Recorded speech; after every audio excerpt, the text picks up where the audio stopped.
This is an update on gang stalking. Indeed, gang stalking is dangerous and is scary. And the reason for that is because their main objective is to utilize psychological warfare against the targeted individual in order to discredit that individual and beyond. What do I mean by beyond?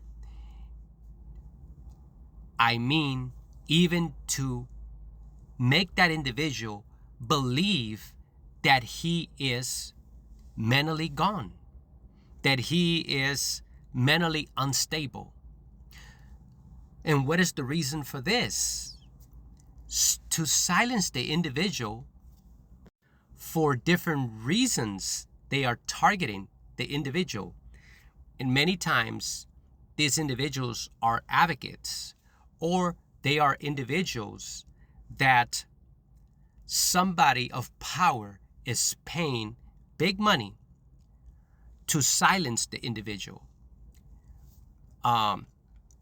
And many of the times, it's an individual that has certain type or specific intelligence that the government doesn't want it to be disclosed to the public.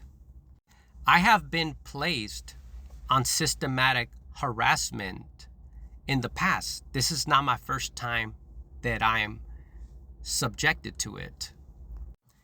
And for this reason, I have gained priceless experience regarding systematic harassment, whether we call it gang stalking or campaigns of harassment. The first time that I was subjected to severe, very aggressive, systematic harassment was around and about from 2015 to 2016.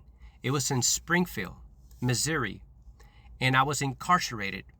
I don't want to say the name of the institution, but if you would do some research, if you guys are scholars and are studying this subject, you are more than welcome to do your research. I was in the Federal Bureau of Prisons, that I will tell you. However, what I remember the first time that I was under severe systematic harassment, they medicated me, force medicated me, though they denied it. Okay. And at first, I believed that I was force medicated because we all know our bodies, generally speaking. So when our bodies feel all drugged out, right? Like, for example, look at my eyes, people. You know that I look stable, right? Well, in those days, I was all like this. And people in the prison would ask me to give them of whatever I was consuming because they wanted to feel like me. And I will explain to them, I have been force medicated. And during that time that I was force medicated, I felt extremely drowsy and tired. But if I did not eat from like 1 o'clock till 8 p.m., okay,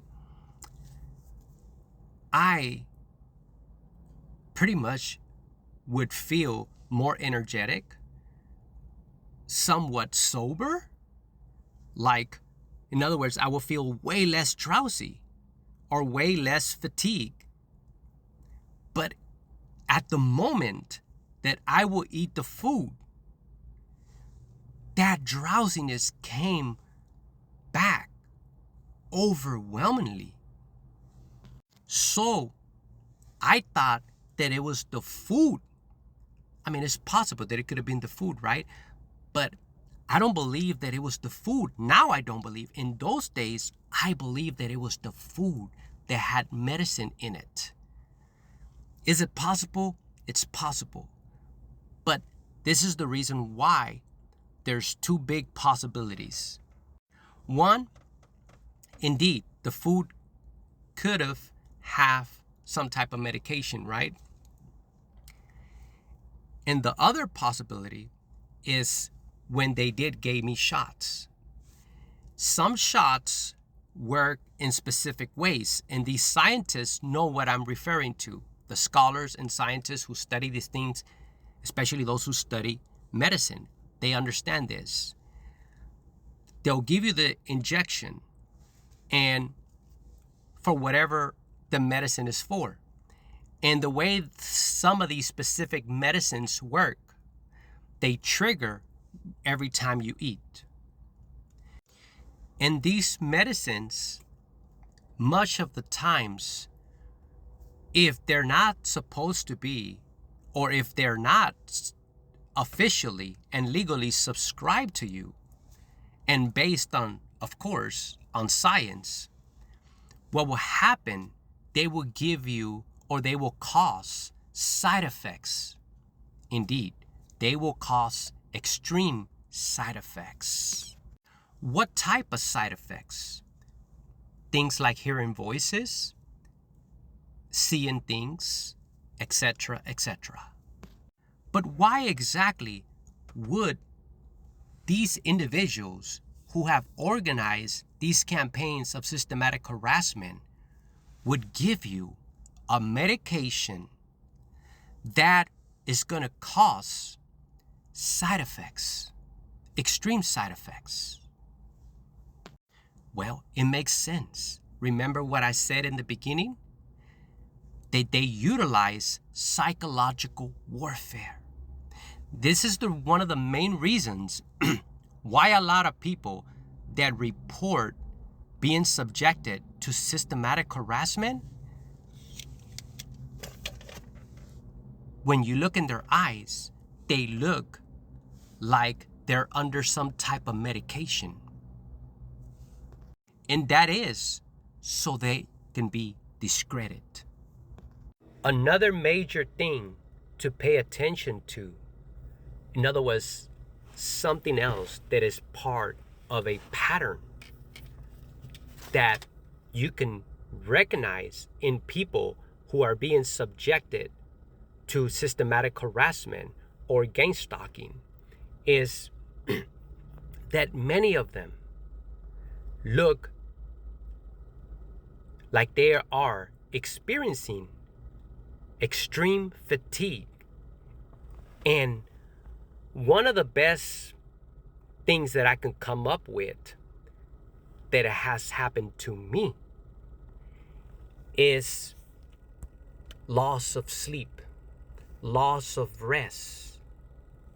And how do these individuals that organize these campaigns of harassment accomplish this?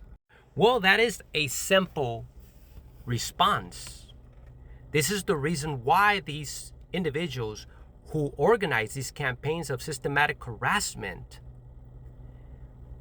they get numerous of people to do things that would annoy the targeted individuals. Whether we want to call them nuisance, irritants, and so on. For example, when I was incarcerated, of course, I was in lockup at this time. This is the time that I was force medicated. I was in my cell, and the officers would tell my neighbors things like, "Excuse me, do you want to take that old paint off the wall, scratch that old paint off, and we will compensate you with like extra food trays or things from commissary." And the inmate, of course, you're like, he's in lockup. He don't got nothing else to do, so he will start scratching the wall. And right after that, and sometimes simultaneously, they will bring many individuals to do different things around you. Indeed, many of these individuals don't realize that they are contributing to the harassment. They have no idea what's going on. For example, other individuals simultaneously or right after the individual would be or would finish scratching the paint off the wall, another individual will come and start fixing the lights. In some of the times, they will place me right next to these gates that were shutting real loud. You can hear them. I believe these gates had to be metal because it was shut every 30 seconds. I logged it down, right? I forgot how many seconds between, right, the shutting, but it was real loud all day, 24/7. And I was like, man, it was hard. It was overwhelming, people. Others were buffing the floor. Others with their drills, etc., etc. Whatever made noise was all around me at this time. And this is exactly how I lost sleep. And I was extremely fatigued. Now, I know some of you guys are like, but you said that the medicine made you very drowsy, extremely drowsy. Indeed. But listen to this, and there's evidence on records. Well, when I knew that they were medicating me, I refused to eat anything. And when I got so hungry, I would go and grab the bread and wash the bread. At first, I tried a bunch of different things. Like, I said, okay, I'm just going to eat the bread because the food might have the medicine, because I didn't know where the medicine was coming from. And sometimes I would just drink the milk. Or sometimes I would just eat the vegetables. And so on. But I would try different things to see what would make me feel drowsy and what did not make me feel drowsy. Well, everything that I ate made me feel drowsy. At one point, or actually a few times, for example, I grabbed the bread and I washed the bread. I washed it as much as I could.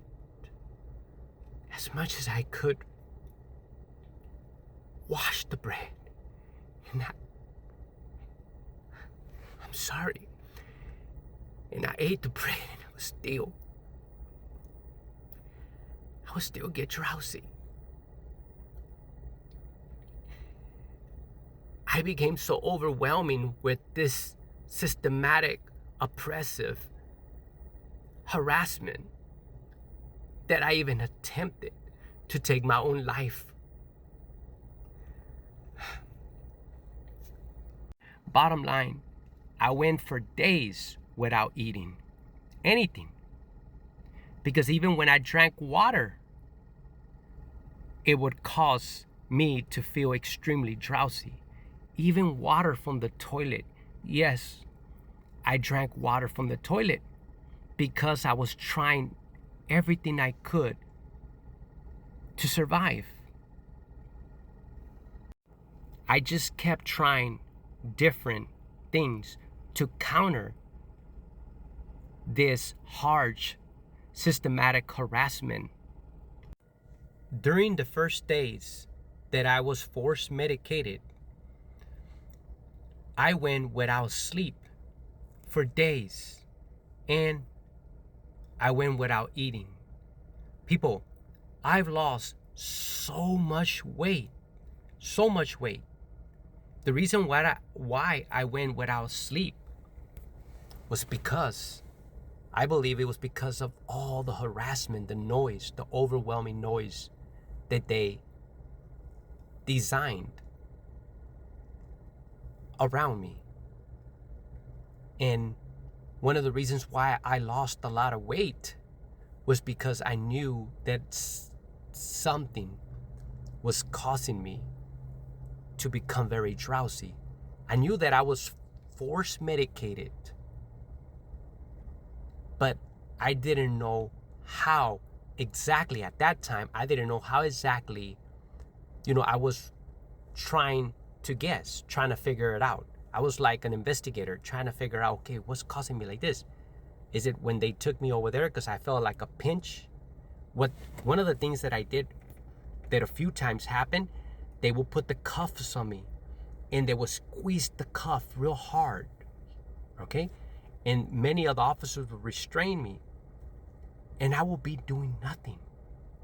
But I believe is when they would squeeze the cuffs real hard, like cause me a lot of pain, so I wouldn't feel the poke. I believe those are the times that they force medicated me. And this is the reason why I refuse to rotate cells or come out of my cell. They had to bring the team and extract me out of my cell because I was scared to be force medicated again. And every time they force medicated me, they would cover it up. You know, for example, I have mentioned in some of my videos that the individual that comes with the camera will stand way in the back, and the officers that are doing the wrong are right in the front of you. The first officers in the front. Then you got the middle, the officers right in back of them, and then probably a few more officers, and then the one in the camera. It's a cover-up. And of course, what a coincidence, they would take me to the shower. In the shower and at that place where I was at, they have this like gated door, and it got a little slot where you stick your hands out through, and they cuff you or uncuff you.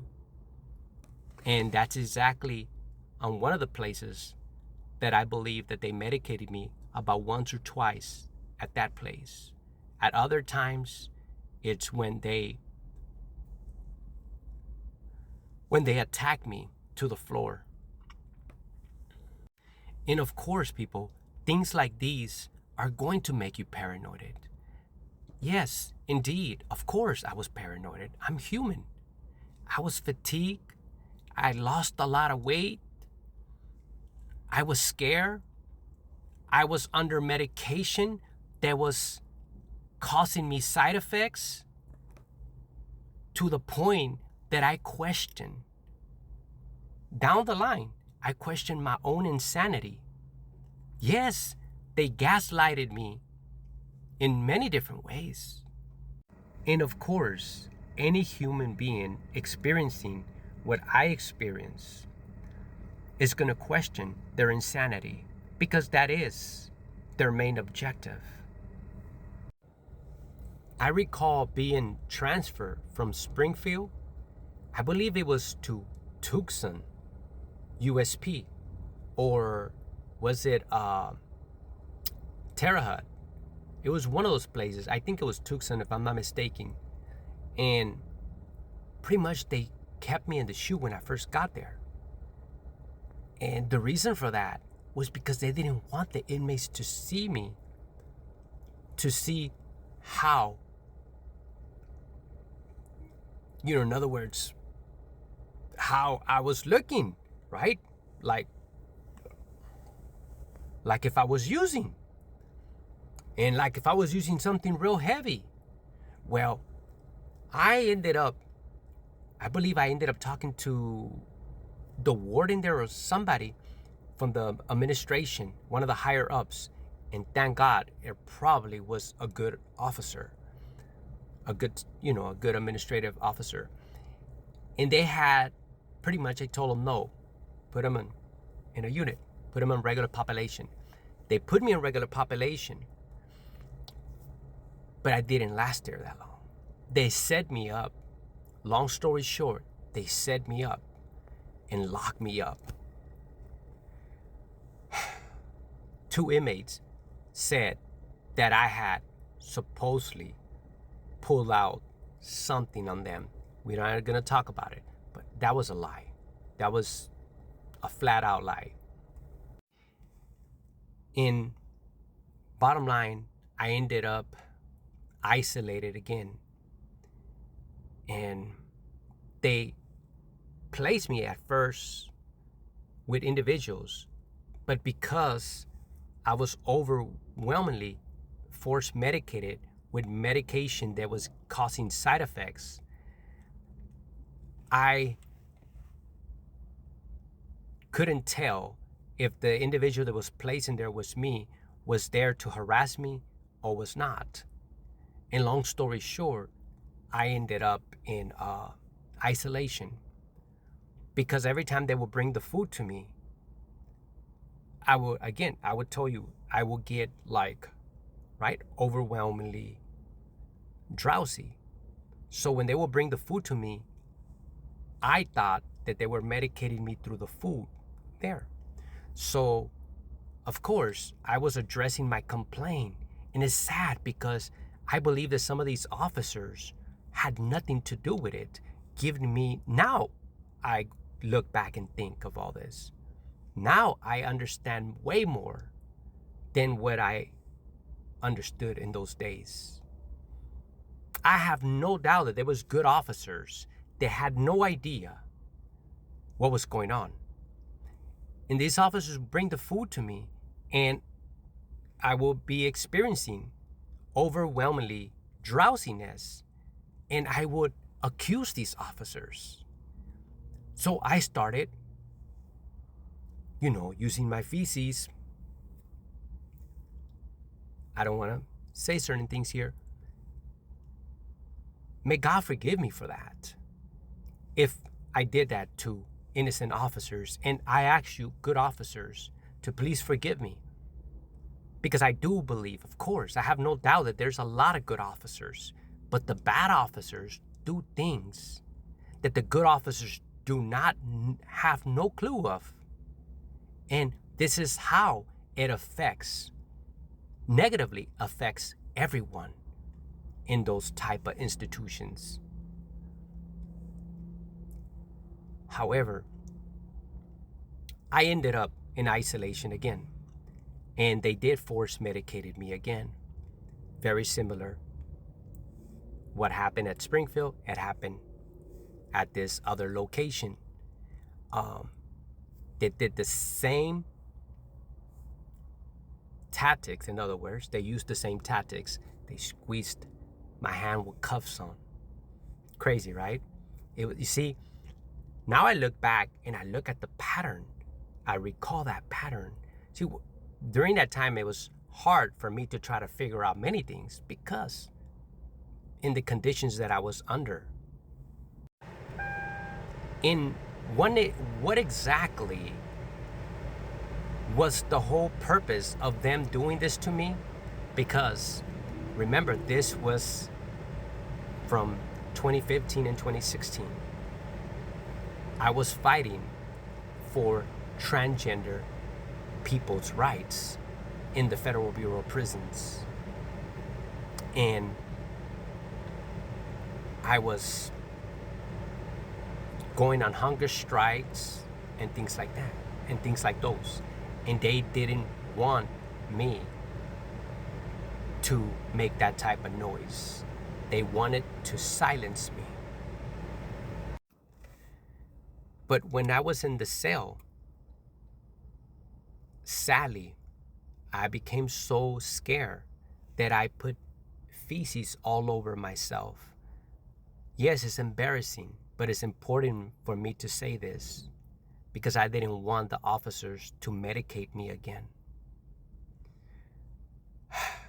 But how did I come out of it? I started praying a lot.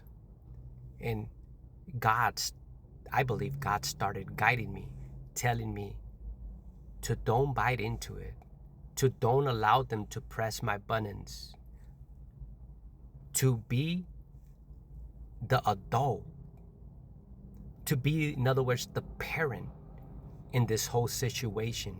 Be the bigger person, be the professional, meditate, pray, exercise, eat only when you're done doing all that.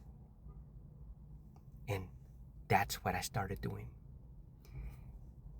And the more that I started doing this, I would not give them a chance. Guess what? Again, there's good and bad officers. So you also got the good officers watching you.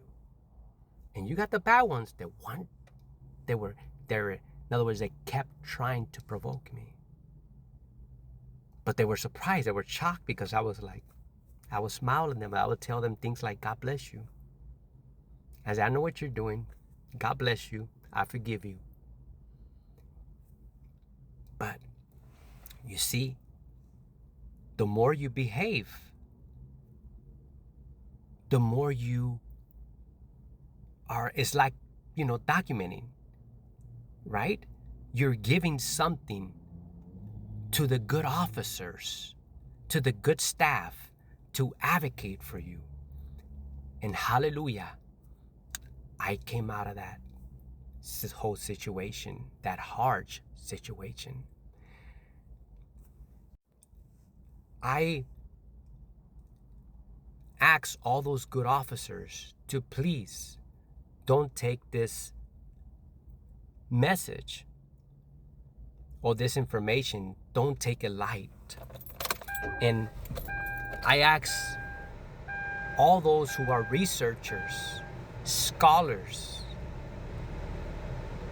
activists who are studying this subject, systematic harassment, and even gang stalking, which, of course, I speak from experience. Gang stalking is real. Gang stalking is real. Unfortunately, gang stalking, it's more complicated than being inside an institution and being subjected to systematic harassment. Ironically speaking, I ask all those researchers to please believe us when we tell you that gang stalking is real. Please look into our subject. Do research. I ask all you scholars, scientists, researchers, activists to please do research. I beg you to do your own independent investigations. I ask all you good officers who believe in true justice to do your own independent investigations. Don't trust no one. If you're going to investigate, for example, someone who is being systematically harassed like me or subjected to gang stalking, you're gonna need technology that is going to counter the technology of those individuals that are targeting people like myself. Remember, if you come and you have this, your devices and so on, they're gonna know that you're around. So the only way that you're going to be able to get evidence is, of course, if you follow someone who is genuinely being targeted and subjected to systematic harassment or gang stalking. You have to follow that individual. You got to follow these individuals without anyone knowing that you are coming. Or, of course, you have to get a team to help you. You have to get your own technology, your own devices to counter those who are doing the systematic harassment. Thank you again. Thank you very much for taking the time and listening to this message and information. I appreciate everyone for giving me the time, and everyone that supports my videos and likes my videos. I thank you guys.